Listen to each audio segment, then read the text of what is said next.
सत्साई भगत जी।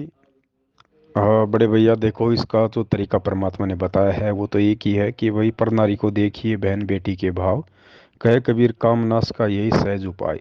फिर भी भगत जी हमारे कर्म इतने बिगड़े हुए होते हैं जन्म जन्मांतरों के। गुरुदेव के वचनों के ऊपर होके भी हमारी नज़रें उन माता बहनों पे कुदृष्टि की तौर पे चली जाती हैं। मालिक को भी पता है इन सब बातों का भगत जी। अब उसका तरीका तो वही है जो परमात्मा ने बता दिया भगत जी। परमात्मा का ज़्यादा से ज़्यादा सत्संग सुनना, परमात्मा से हर बार दंडवत करके प्रार्थना करते रहना कि परमेश्वर आप दया करो, दास के विकारों को हरो परमात्मा। परमेश्वर आपके अलावा और कौन है, कौन शक्ति है जो मेरे इन विकारों को हर सकती है। और फिर आप भी कोशिश करो भगत जी, मन कभी इधर उधर भागने का प्रयास करता है तो परमात्मा का कोई मंत्र जाप करना, परमात्मा का सत्संग सुनना, या परमात्मा ने जो बातें कही हैं उन पे विचार करना कि भाई मालिक कहते हैं भाई, जो परमेश्वर की वाणी है कि भाई जो ऐसी जो हरकतें करते हैं तो परमात्मा ने बताया 70 जन्म उनके जो जन्म है वो अंधे गधे के होते हैं, कुत्ते के होते हैं। और बाकी भगत जी, यदि आपको अंदर से पश्चाताप भी होता है इन सब बातों के लिए तो ज़रूर परमात्मा रज़ा बख्शेंगे एक दिन, क्योंकि ये विकार इतने भयंकर होते हैं। इन विकारों से ब्रह्मा विष्णु महेश भी नहीं बच पाए। आप और हम तो दो कोटि के जीव हैं, लेकिन इस ज्ञान से, गुरु जी के आशीर्वाद से, और यदि हम टिके रहे इस मार्ग पे, यदि हम लगे रहे इस मार्ग पे, तो एक ना एक दिन परमात्मा जरूर हम पे धीरे धीरे दया बख्शना शुरू कर देंगे। लेकिन कोशिश हमने भी उतनी ही करनी पड़ेगी।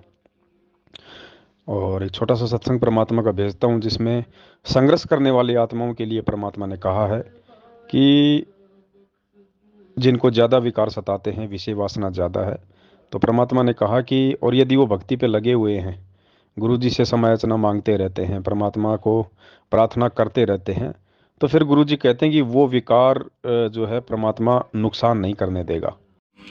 तो यहाँ परमात्मा कहते हैं कि कुरंग मतंग, कुरंग मतंग पतंग भरंग और सरंगा है इंद्री एक ठगो तिस अंगा। उन कहते एक एक विकार था उसमें मर गए, और तुमरे संग पांचों पर कासा योग युगत की झूठी आशा। तो बनावटी बात करते हो कि बड़ा योग युगत हो गया, साधना करता है, बड़ा विकार जीते बैठा है, उसके उसने ना जीत रखा टट्टू भी। कहते हैं विकार मरे मत जानियो जो भूबड़ में आग।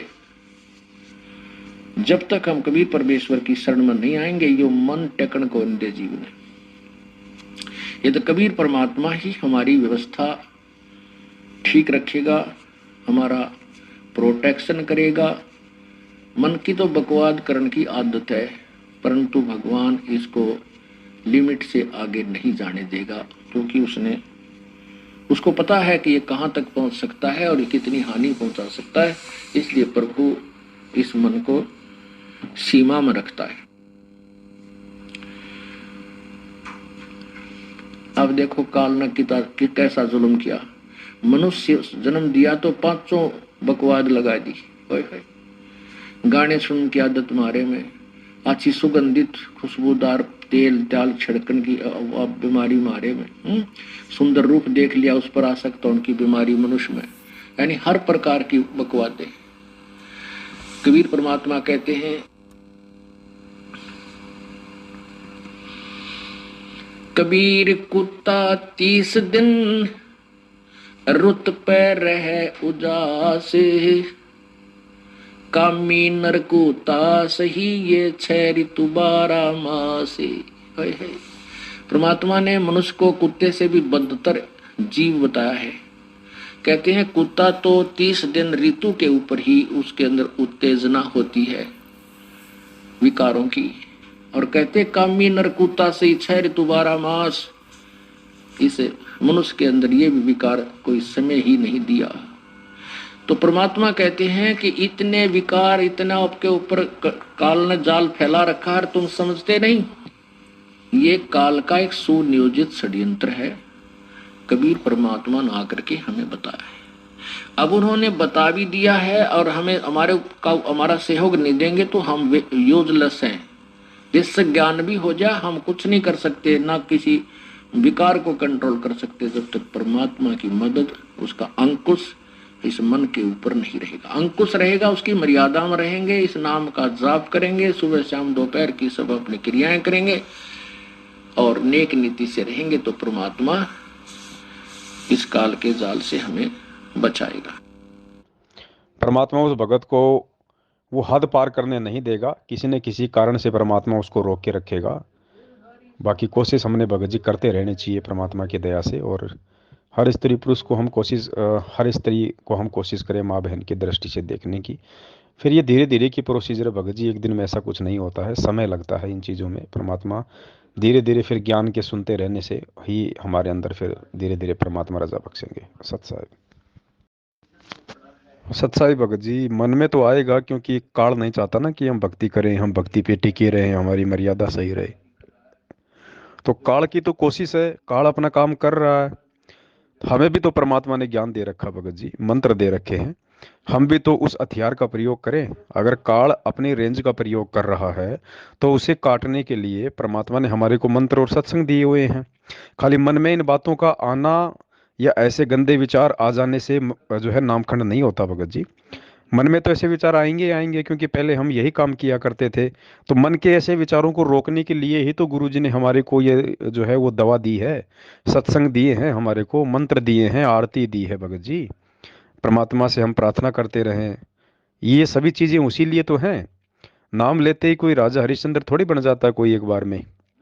धीरे धीरे इस भक्ति के प्रभाव से तो हम मन के ऊपर काबू पाएंगे।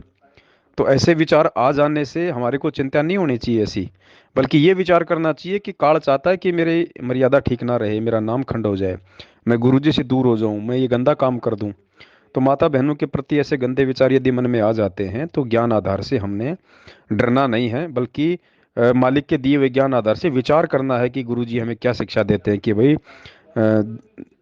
जो जो स्त्री है उसको माँ बहन की नज़र से देखना चाहिए, पर नारी को देखिए बहन बेटी के भाव, इस प्रकार से हमने विचार करना है। तो बकवाद तो ये करेगा लेकिन शांत भी ये गुरु जी के द्वारा दिए गए मंत्र और सत्संग और आरतियों से ही होगा भगत जी। सत्साई सत्साई भगत जी, कुछ समय के लिए ये सोच के देखो कि काश इस लड़की ने आपकी माँ के गर्भ से जन्म लिया होता, ये आपकी बहन होती, तो भी क्या हमारे आज इसके प्रति ऐसे ही विचार होते। तो कहीं ना कहीं हम दूसरे भाई बहनों को अपने भाई बहनों की दृष्टि से नहीं देख पा रहे हैं, इसीलिए मन में ये विकार उत्पन्न होते हैं भगत जी। क्योंकि देखो ये भी हो सकता है भाई इन्होंने भी नाम ले रखा होगा, और नहीं ले रखा है तो भी भगत जी, और आपने भी नाम ले रखा है, तो दोनों एक ही परमात्मा के बच्चे हुए ना भगत जी, तो आपस में भाई बहन का रिश्ता हुआ। तो मन को इस तरह से रोकना पड़ेगा भगत जी। और बाकी ये चर्बी है भगत जी, ये खाल हटा दो इसकी, इसकी सिर्फ ये चर्बी चर्बी हटा दो ऊपर की, बाकी इस लड़की को ऐसे रहने दो आप। इस लड़की की जो खाल है बस वो हटा दो, और खाली चेहरे चेहरे की हटा दो, और भी मत हटाओ आप कहीं की। उसके बाद आप मुझे इसके ऊपर आसक्त होकर दिखा देना। तो परमात्मा यही तो हमें समझाना चाहते हैं भगत जी कि बिष्टा जिनकी देह में वो मगन फिरे दिन रात। परमात्मा कहते हैं ना, बिष्टा जिनकी देह में, लेटरिन जिनके शरीर के अंदर भरा हुआ है, थूक लार गोबर भरा हुआ है, पेशाब मलमूत्र भरा हुआ है, हाड़ मांस लार भरा हुआ है, और काल ने उसके ऊपर ये खाल लगा दी, सिर्फ ये चमड़ी लगा दी ऊपर, और अंदर इसके पूरा गंदगी भरी हुई है, चाहे इंसान हो, चाहे स्त्री हो, चाहे पुरुष हो।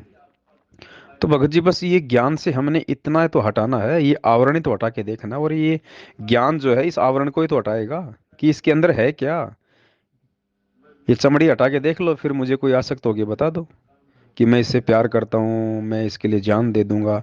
उस आड़मास के लिए फिर कोई जान नहीं देता।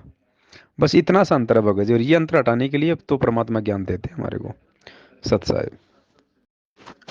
सत्साई भगत जी, परमात्मा ने बताया जब हम सतलोक जाएंगे तो काल क्या करता है, जिस चीज में हमारी यहाँ पे आस्था रह जाती है ना, उसी से संबंधित चीजें वहां पे हमारे सामने ला के खड़ा कर देगा।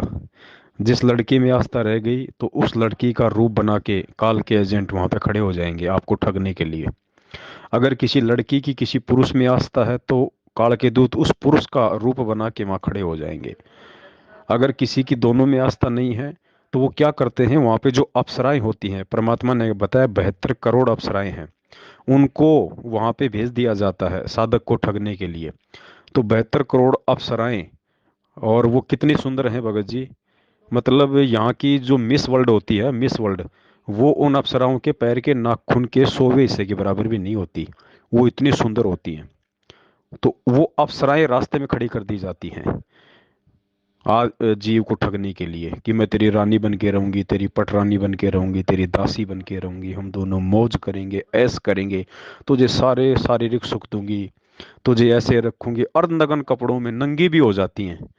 तो भगत जी सोचो, यहाँ पे ये 2 कौड़ी की अंजू मंजू से हम नहीं निपट पा रहे, इनसे आस्था नहीं हट पा रहे। हाड़ मास के गू राबड़ी भरी इस शरीर में, टट्टी पेशाब भरा, हम इस शरीर से आस्था नहीं हटा पा रहे। उनका तो नूर का शरीर है भगत जी, उनके शरीर के तो आर पार देखा जा सकता है, और उनके अंग विनंग परमात्मा ने बताया ऐसे हैं। बड़े बड़े ऋषि महात्मा चक्कर खा के पड़ गए। तो भगत जी हम उनसे कैसे लड़ेंगे जब यहाँ पे हम छोटे मोटे हाड़मास के शरीर वालों से अपना पीछा नहीं छुड़ा रहे, जबकि पता है कि इस चमड़ी के नीचे क्या है। टट्टी है, पेशाब है, मलमूत्र है, थूक लार, हाड़ मांस लहू।